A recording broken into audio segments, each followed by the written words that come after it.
মির্জাফরের মানে ঘাড়ে বন্দুক রেখে ফায়ার করা হয়েছিল। আসল যে মির্জাফর ছিল সে ছিল জগৎ শেখ।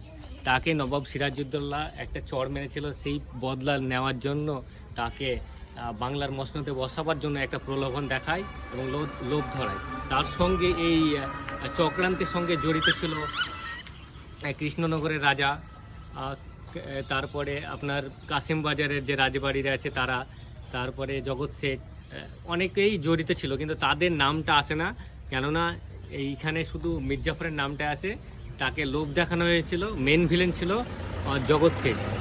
যারা এই বিশ্বাসঘাতকতা এবং বাংলাকে পরাধীন করার জন্য দায়ী, তাদের কিন্তু বংশধররা এখনও তারা সুখ বিলাসিতা বহন করছে। যেমন রাজা কৃষ্ণচন্দ্রের ওয়ারিশ যে আছে তারা খুব স্বাচ্ছন্দ্যে ভালোই আছে, কিন্তু যারা প্রকৃতই যারা নবাবের বংশ ছিল তাদের অবস্থা এখন করুন।